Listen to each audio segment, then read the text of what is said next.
Omnibus itu satu tradisi, metode untuk merapikan undang-undang itu, karena disebut omnibus, artinya bis panjang, bis besar. Omnibus law itu ada 1.700 pasal. Karena orang lihat bahwa isinya memang mencelakakan buruh tuh kan, karena kan disembunyikan kan, ini undang-undang yang kita nggak tahu nih naskah akademisnya ada di mana, kapan, tiba-tiba harus dalam easy hiring, easy firing. Jadi mudah dipekerjakan, mudah dipecat. Jadi kalau Presiden Bung Karno masih hidup dan dia baca undang-undang itu reaksinya pasti bilang, kau diancok yang ada di istana tuh.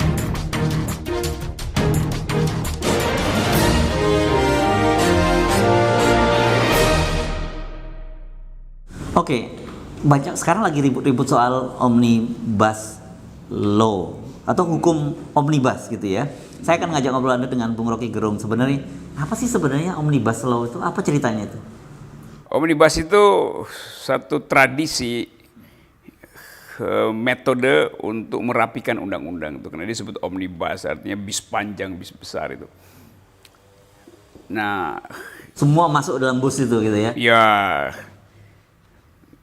sebagai metode sebetulnya ya dia bagus aja tuh kan, supaya nggak berceceran, karena seringkali ada kontradiksi antara undang-undang, maka dirapikan di situ tuh. Tetapi yang terjadi di kita bukan dirapikan sebetulnya, tapi diselundupkan kepentingan-kepentingan, ya sebetulnya kepentingan-kepentingan ekonomi yang merugikan buruh tuh. Jadi dan penyelundupan pasal-pasal semacam ini kan sebenarnya bukan hal yang baru lagi ya di DPR. Udah lama tuh di macam-macam. Tapi ini ada 1.700 pasal tuh, omnibus law itu ada 1.700 pasal. Nah kalau pasalnya banyak, kita nggak tahu yang mana sebetulnya bagian yang gelap atau penggelapan pasal di situ kan. Jadi orang dibikin panik sehingga terjadi keributan interpretasi. Padahal sebetulnya kita bisa nilai dari awal bahwa inti dari omnibus law itu adalah untuk memanjakan investasi. Tetapi kemudian dipakai istilah cipta lapangan kerja atau singkatannya apa itu? Cilaka apa? Iya, cipta lapangan kerja kenapa tiba-tiba jadi singkatannya cilaka gitu? Karena orang lihat bahwa isinya memang mencelakakan buruh tuh kan, khusus dalam soal yang cipta lapangan. Kan ada undang-undang itu kan akan dibikin, ada yang versi lingkungan, ada yang buat pajak, ada yang buat ada 3. Jadi kira-kira ini one stop shopping undang-undang lah gitu ya. Tapi poin saya, kan konstitusi kita bilang begini nih, di pasal 27 bunyi dari Undang-Undang Dasar 45, setiap warga negara berhak atas pekerjaan. Berhak atas pekerjaan. Jadi hak atas pekerjaan itu harus disediakan negara tuh. Pekerjaan itu harus disediakan negara karena itu adalah hak dari masyarakat. Mau dia mau pakai hak itu atau enggak itu urusan lain. Dia nggak mau bekerja ya nggak urusan dia tuh. Tapi dia berhak memperoleh pekerjaan. Jadi negara mesti sediakan itu supaya ada jaminan bahwa dia punya penghasilan dan dia bisa pakai itu untuk merencanakan masa depan. Nah, undang-undang ini justru datang dengan filosofi yang berbeda. Sifat dari undang-undang itu bahkan diucapkan oleh Menko Perekonomian Erlangga bilang bahwa undang-undang itu dimaksudkan agar supaya buruh itu dia sebut easy hiring, easy firing.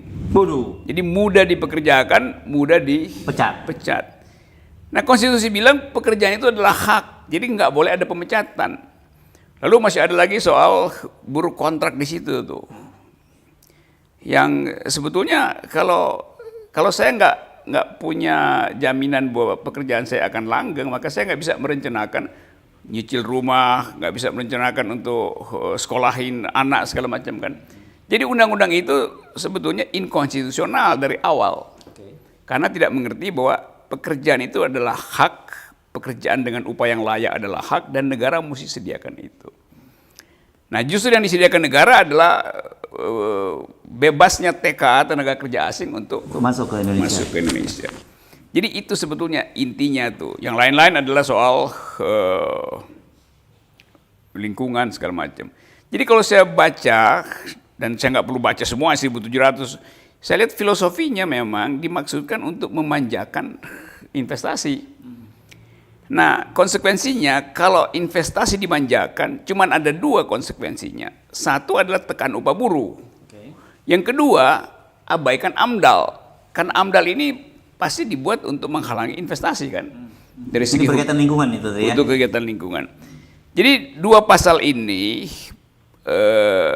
tekan upah buruh dan tidak perlu AMDAL itu yang bertentangan dengan nafas konstitusi itu. Jadi di situ problemnya. Yang lain adalah soal ya, macam-macam lah itu teknikalis. Tapi dari segi filosofi pembuatan undang-undang itu udah melanggar konstitusi.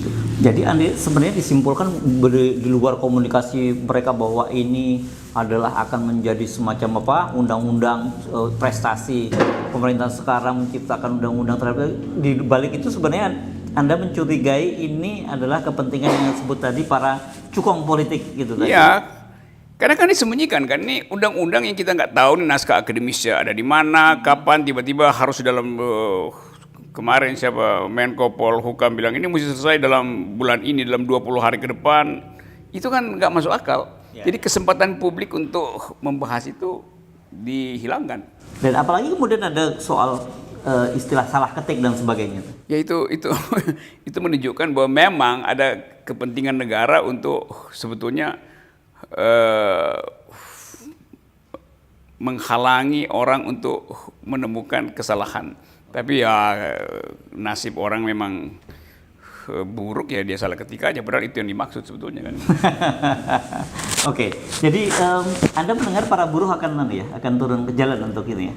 Saya kira dengan sendirinya buruh pasti berkumpul untuk protes dan itu adalah hak. Karena begini ya, seluruh argumentasi ada di koran, akademisi kasih argumen bahwa ini buruk, DPR udah teriak, terutama fraksi PKS. Tapi politik itu nggak berubah karena tukar tambah argumen. Politik itu berubah kalau ada tukar tambah kekuatan politik. Nah karena itu menurut saya nggak perlu mendengarkan keterangan terlalu banyak dari para pakar. Karena buruh itu hanya menghendaki ada kepastian hidup dia, pekerjaan dia dijamin. Bahwa dia harus diprioritaskan terhadap tenaga kerja asing. Bahwa upahnya itu harus layak untuk membuat dia mampu berinvestasi, mampu untuk merencanakan masa depan. Jadi berhentilah berargumentasi, mulailah konfrontasi, kan itu soalnya tuh.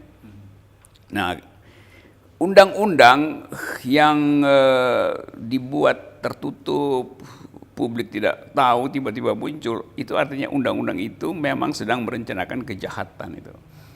Kejahatan dalam hari ini adalah menghalangi buruh untuk ikut terlibat di dalam penentuan upah, menghalangi para protektor lingkungan untuk meneliti apakah AMDAL dilakukan apa nggak dilakukan tuh. Jadi seluruh undang-undang itu sebetulnya adalah undang-undang yang menghina akal pikiran publik karena dilakukan secara gelap-gelap tersebut. Dan tujuannya semuanya untuk memanjakan investor. Dan itu investor asing yang dimaksud tuh. Untuk apa? Untuk menguras sumber daya tanpa perlu AMDAL dan untuk menekan upah buruh. Upah murah ya. Dan dengan upah murah itu. Jadi seluruh argumen itu berakhir di situ tuh. Nah, saya membaca misalnya misi dari undang-undang itu seolah-olah itu terjemahan dari nawacita yang terjadi Presiden Jokowi. Nawaduka sebetulnya. Dan kita tahu nawacita itu pidato Presiden Bung Karno. Jadi kalau Presiden Bung Karno masih hidup dan dia baca undang-undang itu reaksinya pasti bilang, kau diancok yang ada di istana tuh bikin undang-undang semacam itu. Oke, saya kira.